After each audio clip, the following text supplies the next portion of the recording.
Merci aussi de cette opportunité que vous me donnez de parler d'une scandaleuse affaire qui a touché mon livre Reine d'Afrique et héroïne de la diaspora noire.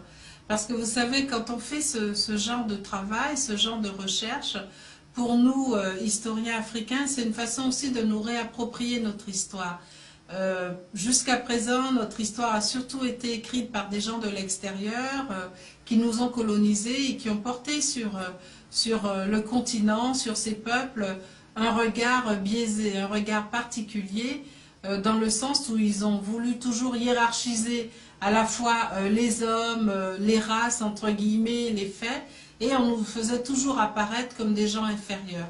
Donc nous, qui avons aujourd'hui les moyens d'aller dans les archives, de retrouver un certain nombre d'éléments et de reconstruire une histoire différente de celle de l'imagerie coloniale, je pense que ça doit gêner en quelque part des gens.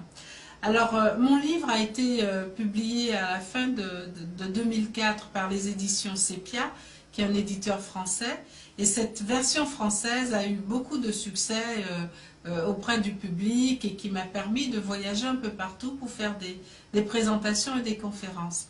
Et grâce au succès de ce livre, il y a un éditeur allemand qui est partenaire de Sepia. Cet éditeur allemand s'appelle Peter Hammer Verlag, qui est en Allemagne. Ils ont entendu parler du succès du livre, ils ont voulu avoir les droits pour traduire et diffuser le livre en Allemagne. Ce que mon éditeur a accepté, puisque c'est un de ses partenaires. Mais, donc moi j'ai été prévenue bien tardivement. Et puis un jour, sur Internet, je tombe sur des publicités qui annoncent la sortie de la traduction allemande de Reine d'Afrique. Donc, personne ne m'avait consulté pendant toute cette période où, entre le moment où le contrat d'édition de traduction a été fait et la sortie du livre.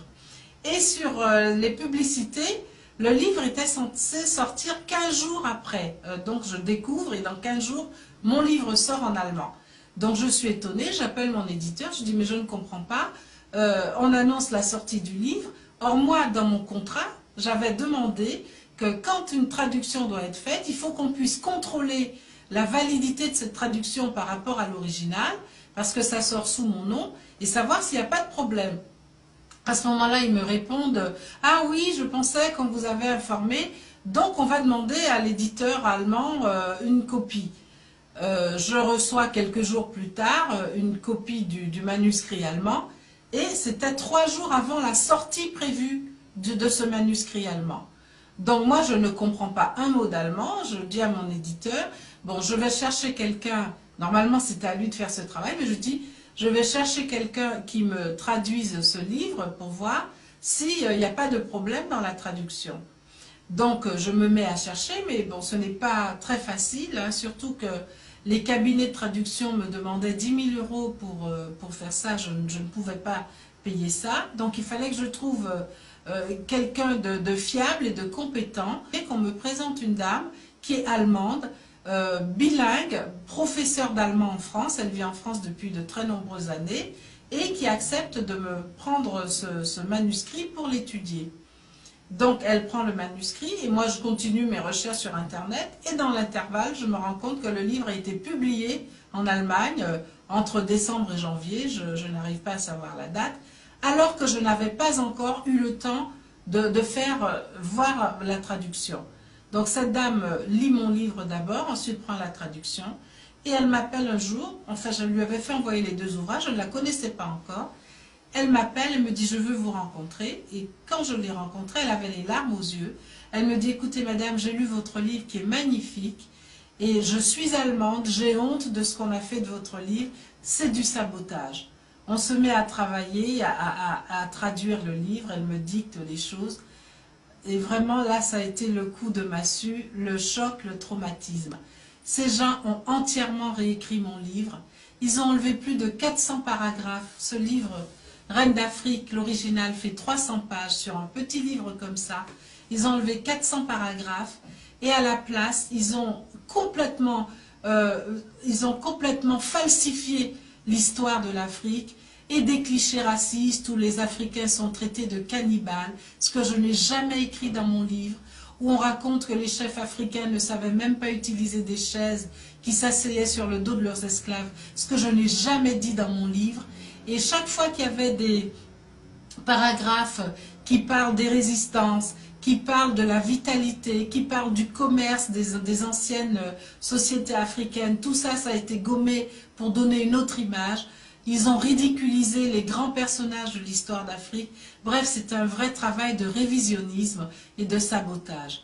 Alors, quand on a su ça, j'étais scandalisée. J'ai tout de suite cherché un avocat pour dire ce n'est pas possible, il faut faire quelque chose. Ces gens ont complètement trahi mon œuvre, d'autant qu'ils ont gardé mon nom.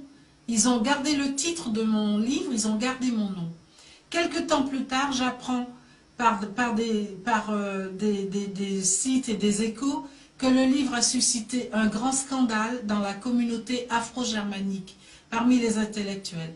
Et dans le même temps qu'il se vend à tout va, qu'il marche avec beaucoup de succès, parce que beaucoup d'Allemands l'ont acheté. Il y a eu des émissions à la radio, à la télévision pour parler de ce livre. Donc les Allemands européens l'ont acheté et le trouvent bien parce que ça correspond aux clichés qu'ils ont sur les nègres, sur les peuples noirs. Et les Africains, tous les Afro-germaniques ont été scandalisés en se disant comment quelqu'un qui se prétend historien, qui se prétend en plus une intellectuelle noire, a pu écrire un livre aussi scandaleux pour dénigrer l'histoire de l'Afrique et ridiculiser les peuples noirs. Voilà l'histoire dans laquelle je me suis trouvée. Donc mon avocat, qui est un grand spécialiste des droits d'auteur et de la propriété intellectuelle, a pris l'affaire en main. Et systématiquement, on a été débouté par les tribunaux français. Les contrats d'édition prévoyaient que c'était un tribunal français choisi par mon éditeur qui devait traiter de l'affaire en cas de litige. La première audience où on demandait le retrait du livre allemand, ils ont dit qu'ils ne sont pas compétents, alors que les contrats disent que c'est eux qui sont compétents.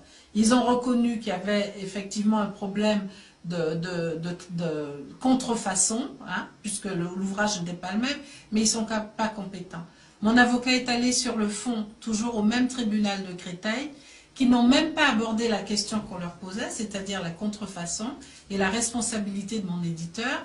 Ils m'ont débouté. Ensuite, on est allé en appel à la Cour d'appel de Paris. Le jour de l'audience, le président du tribunal regarde quelques textes de mon livre parce qu'on avait fait une comparaison entre ce que j'ai écrit et voilà ce que disaient les Allemands. Il dit mais ce n'est pas du tout la même chose, qu'il y a des distorsions, des contrefaçons. Et curieusement, dans le jugement qu'on reçoit, il n'y a aucune mention de ça. Ils occultent totalement la question de contrefaçon.